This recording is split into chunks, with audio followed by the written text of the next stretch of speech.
Should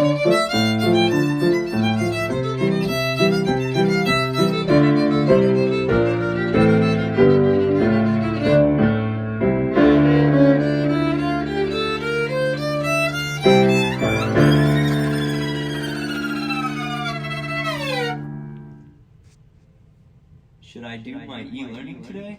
Don't do it. It's almost the end of the year. But there's still so much more to learn. You don't want everyone to be smarter than you when we get back to school. But everyone is smarter than me. Yes, everyone is already smarter than you. That's not true. You're part of everybody, and you can't be smarter than yourself. If you don't want to do it, just tell Mr. Nyson your computer crashed. But wouldn't you have to use your computer to tell him that? I'm just gonna quit. But quitters never win. But they do get done in time to play Fortnite. Happy Wednesday, everybody, and I hope everyone's making good decisions as we wind out this school year. And so try to keep up the good work. You know, sometimes we hear, voices in our head telling us one thing, telling us the other. Sometimes it gets so bad. My father-in-law is a doctor, and I went and told him, I said, I'm hearing all these voices in my head. And he just kind of looked at me funny, and I go, I'm hearing these voices in my head. He looked at me and said, that's where most people hear voices. So make sure you take attendance. This is Wednesday, May 20th. Get that attendance taken. And this is your e-learning. We have in store for geometry today. Remember this week, some of you have been going to Mrs. Wagner's lunches, but 8th grade, that's on Friday. And so I'll remind you again on Friday, but I'm going to try to make it. And so hopefully we can all the teachers, and we can all be there. And so if you've never been to the lunch, this would be the week to do it. And so it's the last Friday of the school year. Also, you probably got information about trying to bring things back to school, and that will be the last week of school, Tuesday, Wednesday, Thursday, by what your last name is. Remember, you have a mirror, maybe you have compass or 2 or 3, and you have a textbook, and that's when you need to bring those back to school.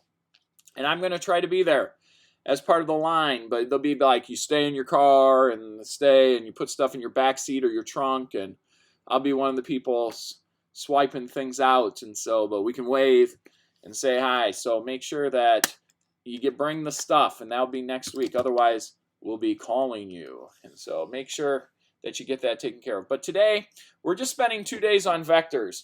I could have just spent 1 day, and then it's like, oh, we did that for a day. So at least we're going to spend 1 more day, and it is a worksheet.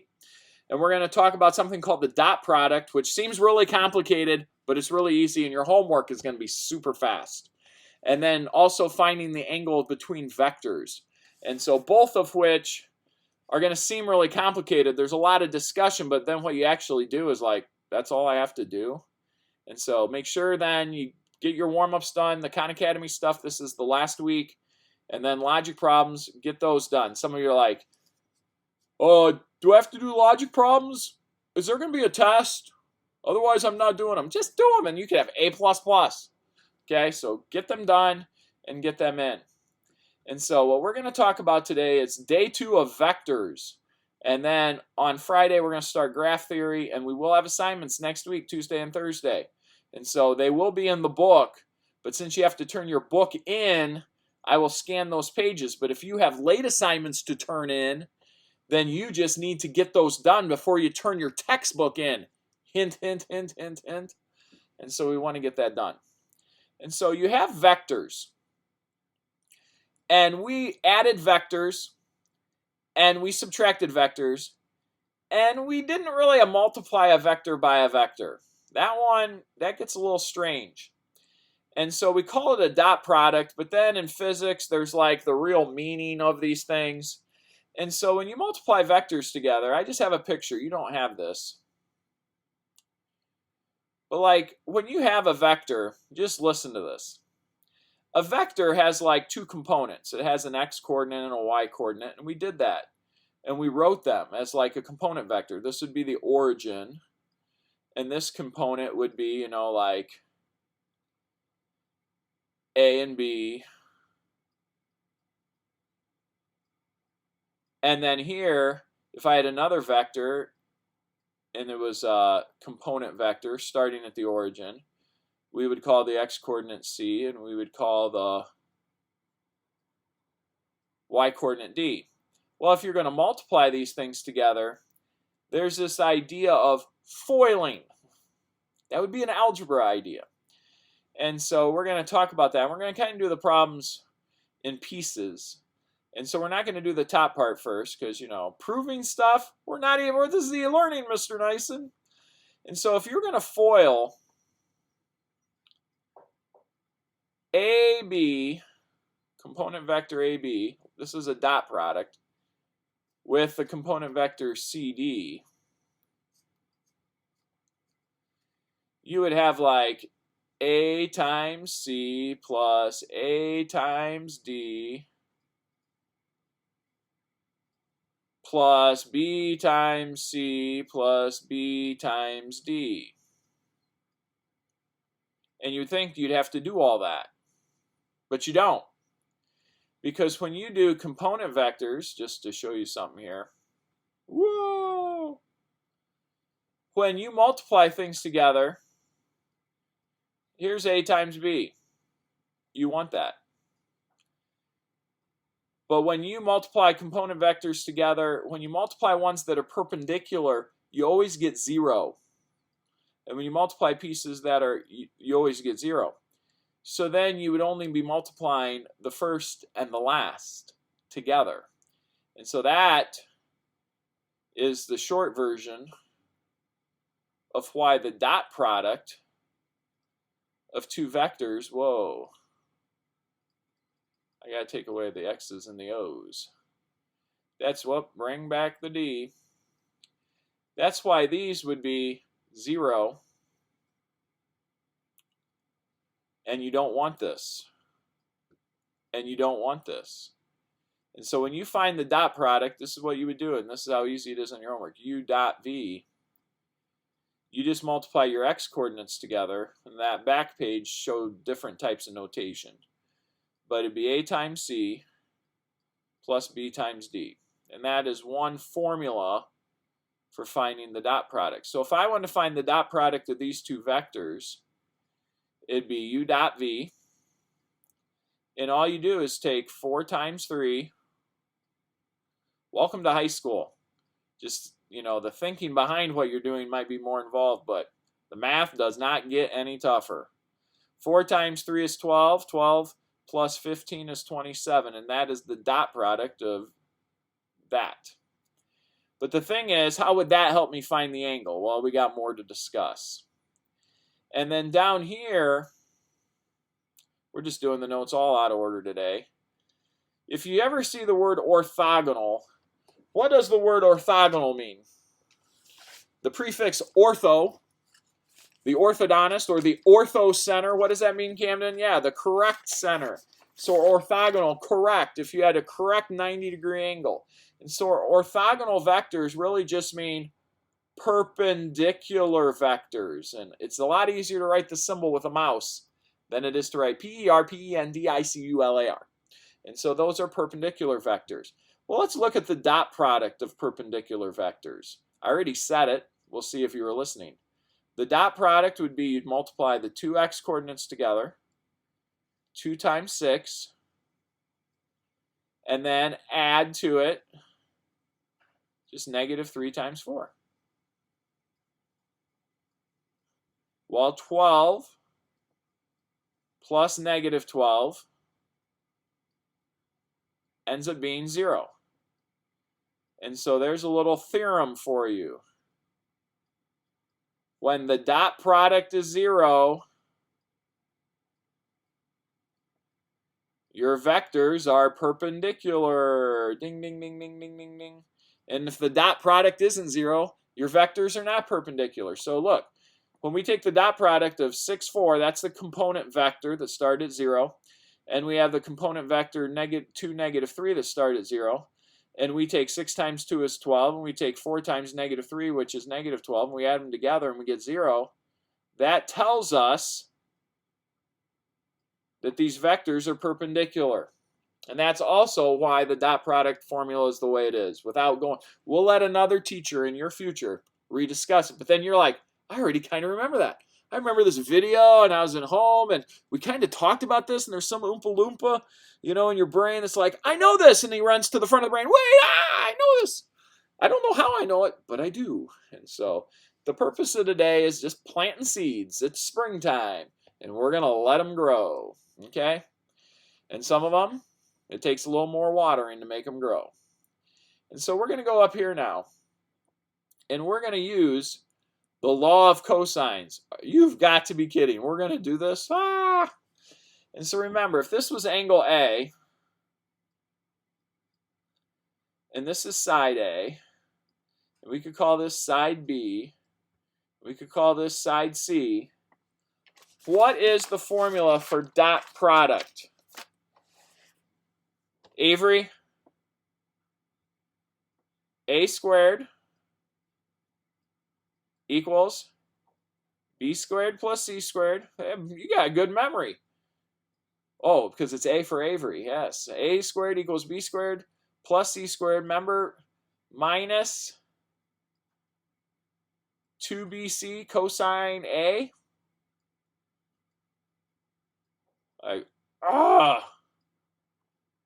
Yep, I think that's it. It's like, you've got to be kidding. You expect me to remember all this, Mr. Nyson? It's like, yes, we do. But the thing is, we had to do the graphic representation of V minus U. So if we did V and we subtracted U, that would be doing U in the opposite direction, because here's U. This will help you with your Khan Academy stuff. Here's U. So here's V. If we do minus U, we add it in the opposite direction.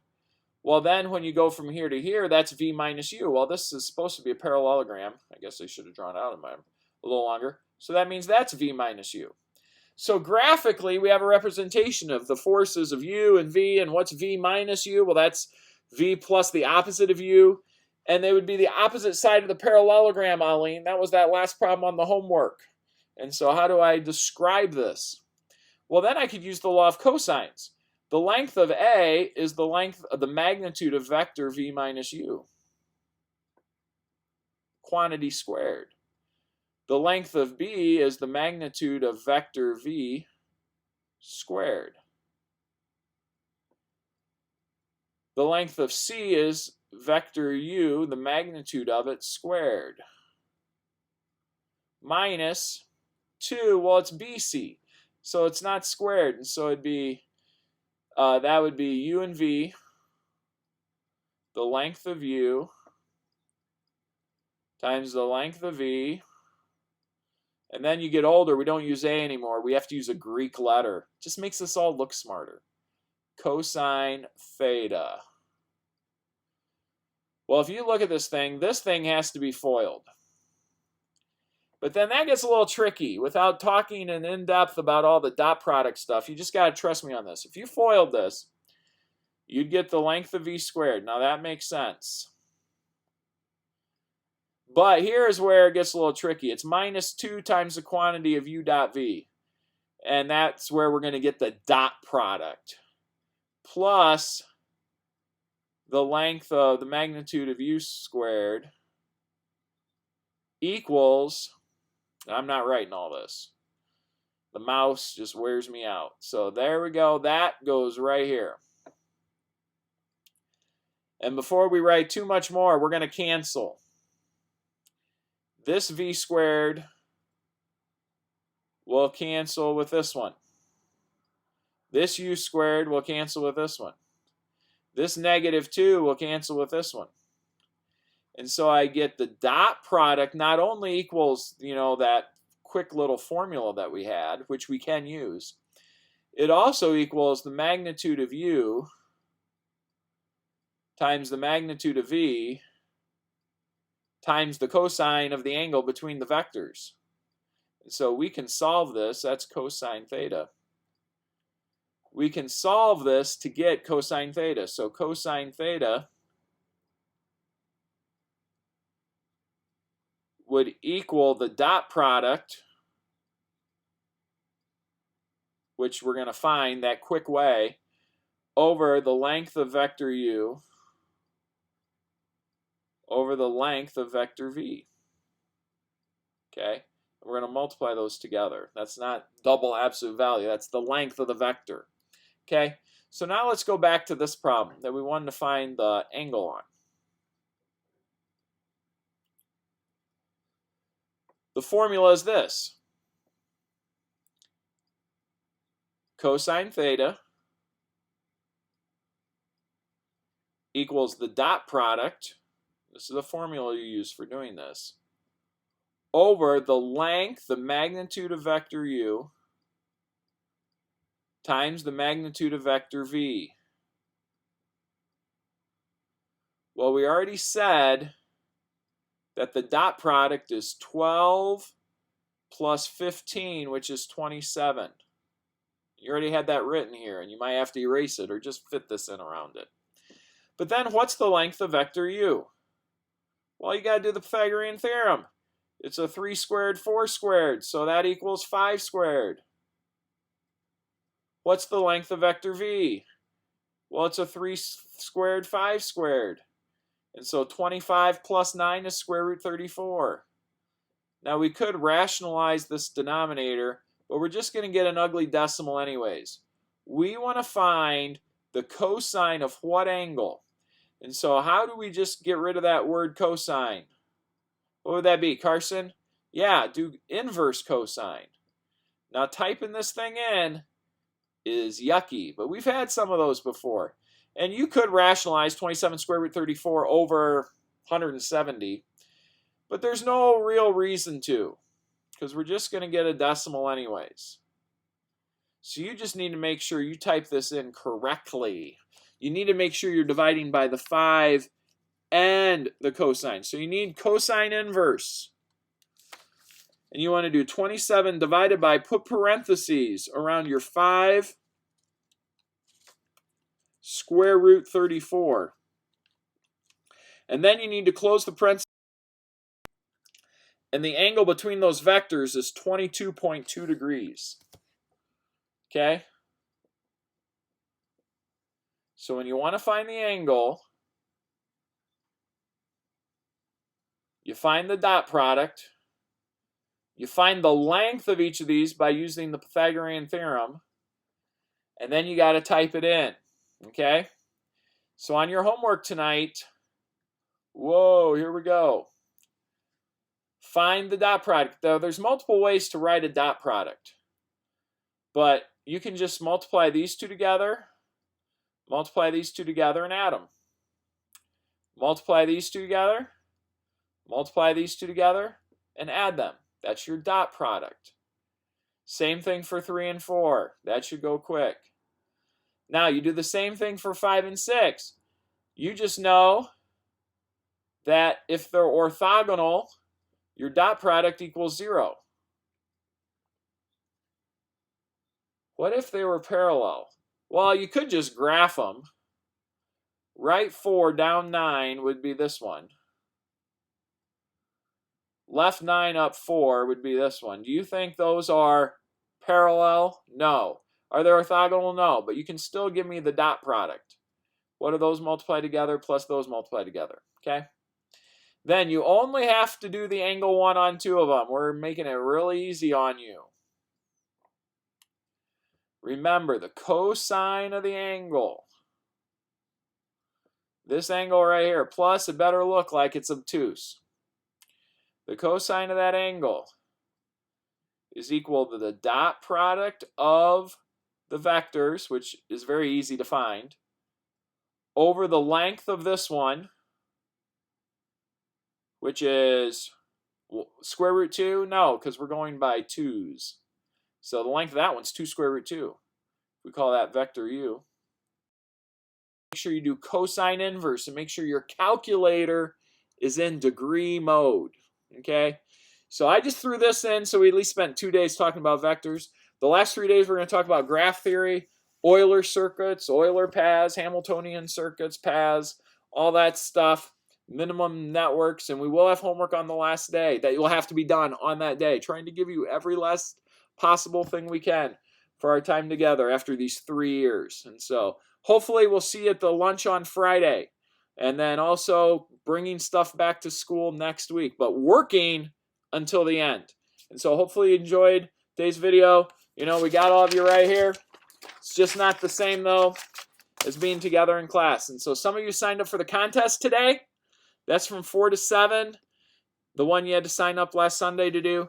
And so we look forward to that. If you have a part in that, don't get discouraged like, oh, you know, I didn't do well or anything. It's all a learning experience. This is all making you into a better student, even doing today's homework and watching this video. Okay? So we miss all you guys. Hang in there and email me if you got questions. Bye-bye.